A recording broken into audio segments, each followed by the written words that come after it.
Um, Firstly, I want to set some expectations. So the title probably says Q&A with my dog in the woods, but I just want to make it very clear. Disclaimer: the dog isn't going to be answering any questions because he's a dog. He can't actually talk.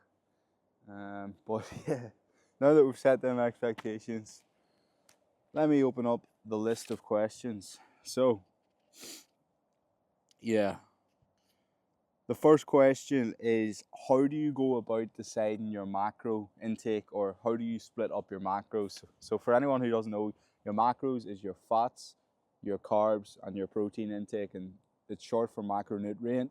Those are the three main nutrient groups that make up your calories. And the way that we split them up, or the way that I choose, how I'm going to split them up, is first with protein, we go for about 0.8 of a gram per pound of body weight. So for me, at about 180 pounds, it's something like 150 grams of protein. I haven't got the calculator in my mind, but it's around that. And then for my fat intake, which I'll go to next, it's about zero point 0.8 of a gram per kg of body weight. So me weighing, I think I'm like 82 kg. That's like 64 grams of fat. And then just use the rest of your calories on the carbohydrates. And that is how we split up our macro intake. Nice easy question. Start it off. Get the flow going. Let's see what else we got cooking here.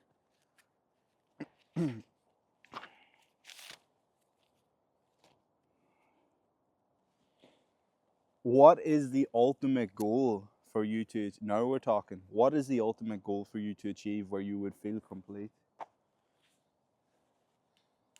I used to spend a lot of time dreaming these massive goals out, like thinking about world domination.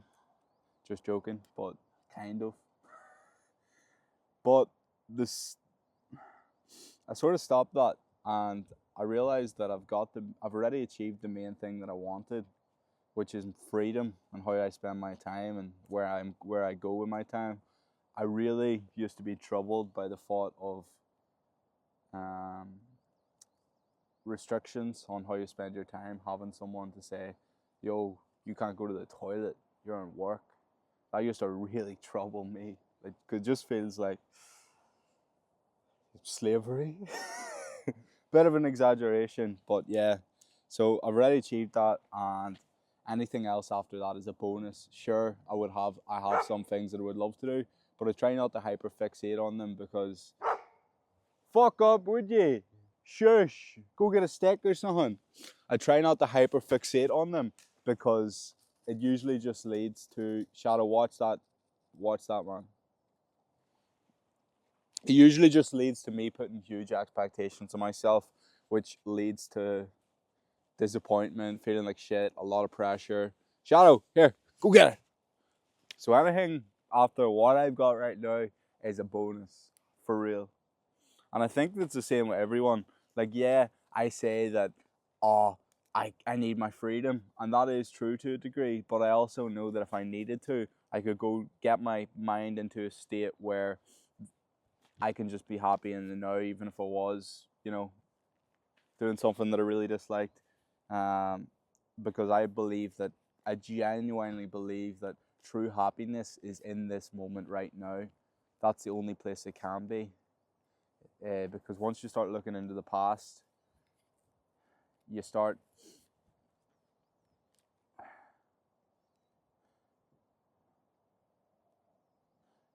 to think about what you could have done differently and what should have been done differently and how it could have went.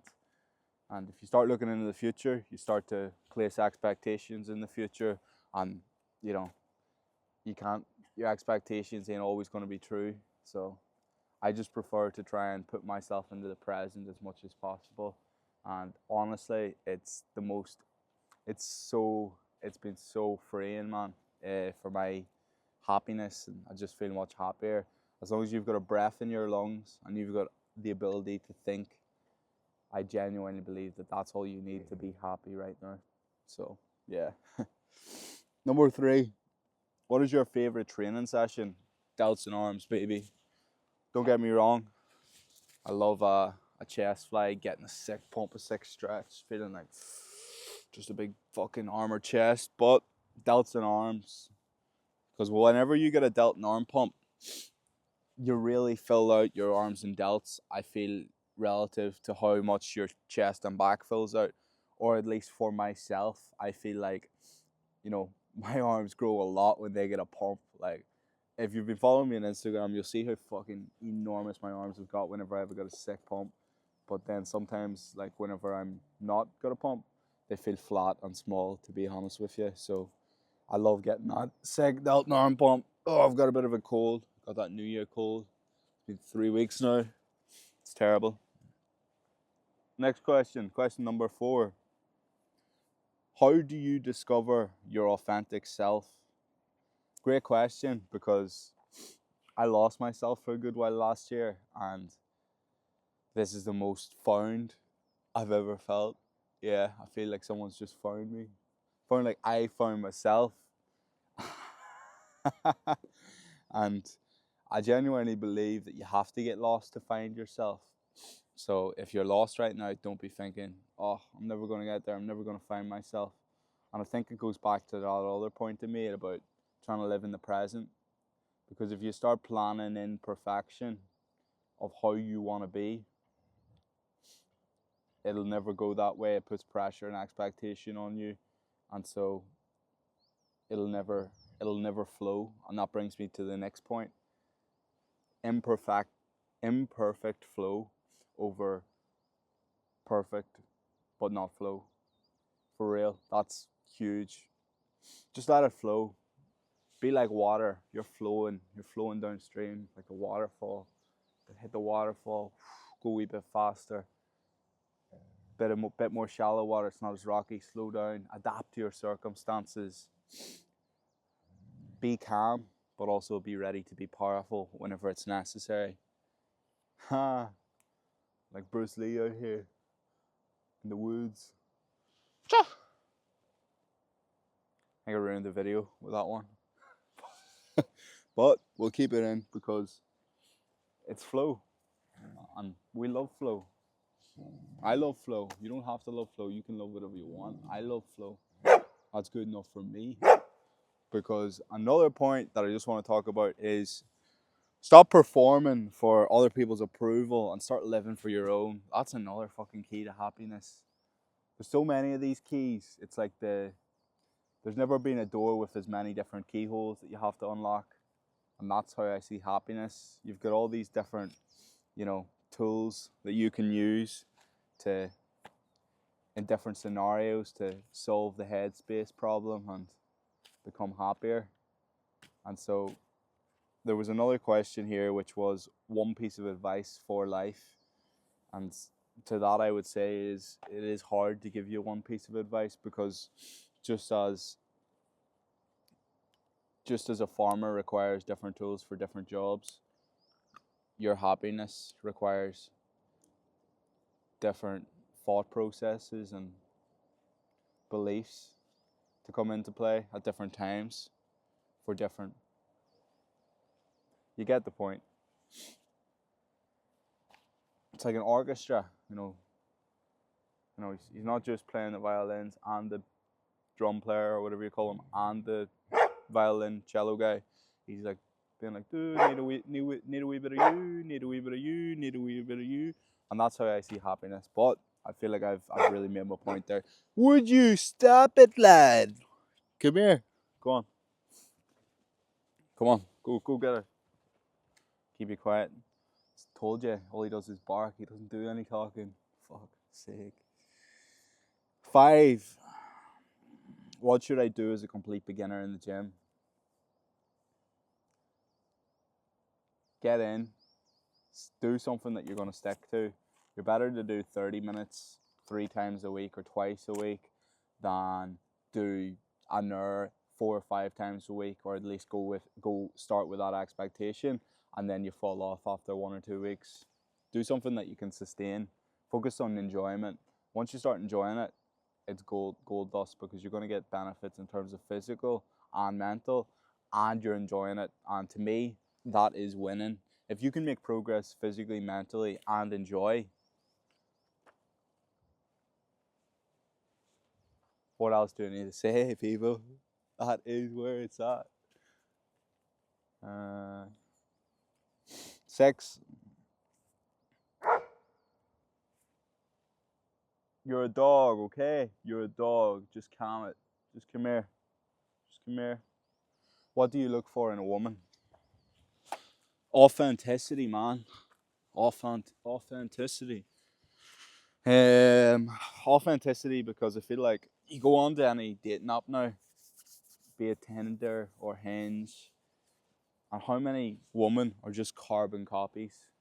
And that's not to fault them, because realistically most people are just carbon copies, and it's just, it's like sheep. We're like sheep, mate. We go with the herd.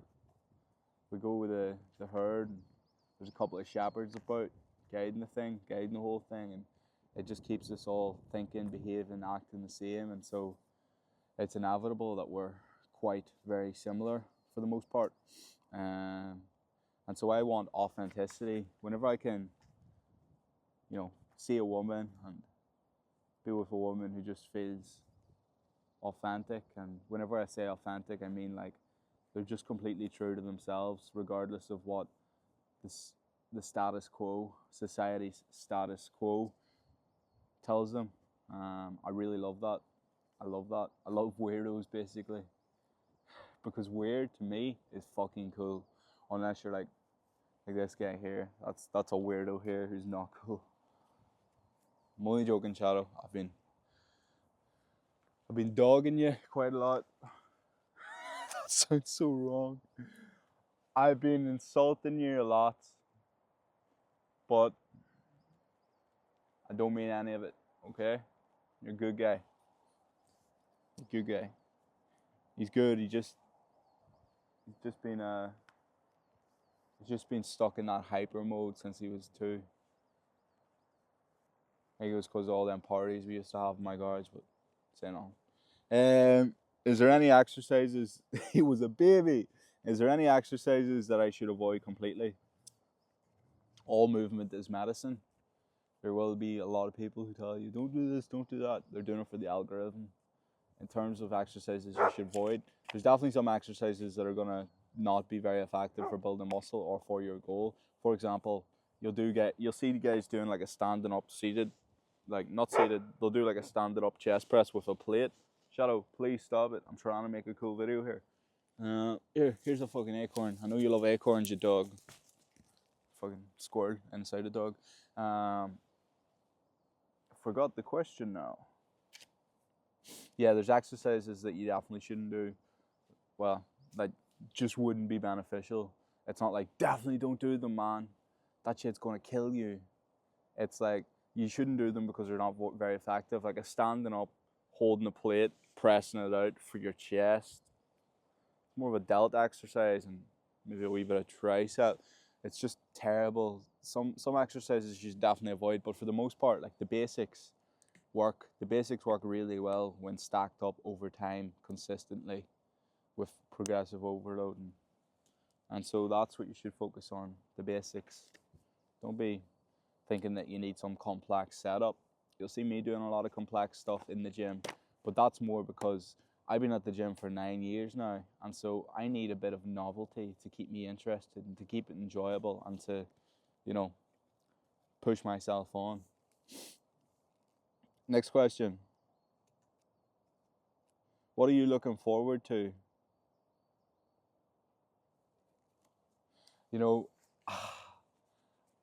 This is a question that I used to ask people regularly. I haven't heard it in a while, but it's in my check-in form, so I do say it quite a lot still. Well, I don't say it, but it's written in a box and people answer it for me.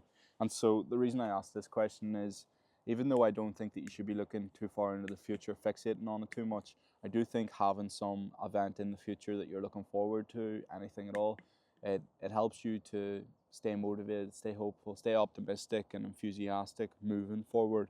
And so for me, I'll not fixate too much on a specific thing, because nothing is guaranteed. Tomorrow isn't guaranteed. I could die tomorrow, and if I do, this was a great time. It was a great time. It was a great experience. But hopefully I don't. And what I would say is here, what am I looking forward to? I'm looking forward to the adventures. You know, I've been spending the last 5 years trying to build this business, trying to build this page, and trying to, you know, make it all online and very steady and secure and stable so that I can go somewhere and do my thing and travel and adventure. And so I think I'm at that point, man. Well, for a while there, I've pretty much been at the same point for a while, but I, for a while, I said I wasn't ready, I'll just wait till I get here, wait till I get there. I'm never going to be ready. You're never going to be ready. The best way to do it is to just go do it. And so you will see me making some moves on the globe here soon now. It's been a long time coming, man. Could have been longer. It wasn't 50 years. It's been 5 years, but I'm going to get about here, see the place. I hear there's a few things to see and do about, so I want to go see and do them. I want to go experience different cultures, because you do kind of get sucked into that vicious cycle, feeling like you're doing the same thing, or at least I do, feel like I'm doing the same thing. And yeah, it definitely helps when you're doing something that you really do like for the most part, but it can be robotic and repetitive, and it feels like it puts a strain on freedom. And so I can't wait to just get adventuring about here, just out there, like just new places, just walk in one direction, not knowing what you're going to bump into, people, locations. That sense of adventure is something I've been craving for a long time. And it's going to be like a movie, bro. It's going to be like a movie. It will be a movie because it will be on this. So yeah, I feel like I've been missing adventure for a long time, so that is what I'm looking forward to the most this year. Don't get me wrong, I'm super excited. There's new guys on the program who are elite in terms of the effort and communication. I feel like I've brought the whole standard up a fucking pile in terms of the engagement that goes on in the group, people, you know, interacting with each other, getting in sessions together. It's unbelievable. I'm starting to get to that point where I'm like, fuck, I've built this. I'm really happy about it. 10, last question. One piece of advice for, I've already answered that one. I think there was one more session. Oh yeah, there was one more question. Do you still go to raves?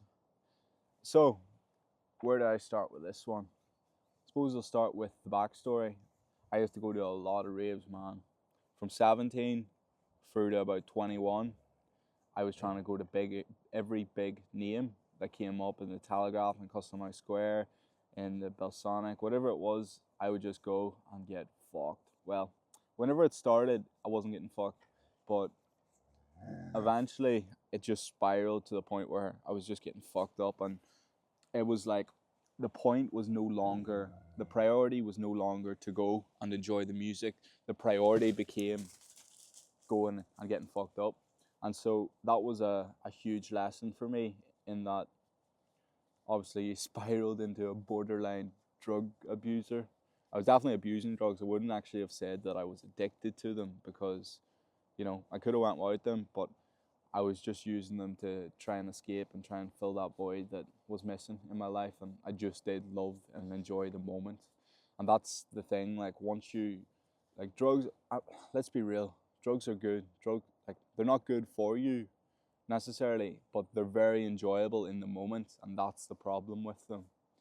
Whenever you get an experience that you enjoy so much, and you're a young, immature kid, you start chasing it. And so I chased the high from 18 to 21, and just about made it through. So don't chase it. Don't chase it. Let it flow. So now what I do is I'll go to a rave probably maybe twice or 3 times a year. I'll pick one that looks really good. No more of that techno either. That hard techno is boom boom pow, boom boom pow. I want some melody, you know what I'm saying? I want some singing, some cute vocals from a classy looking lady when I'm grooving in that therapeutical mood. think I've said everything I want to say.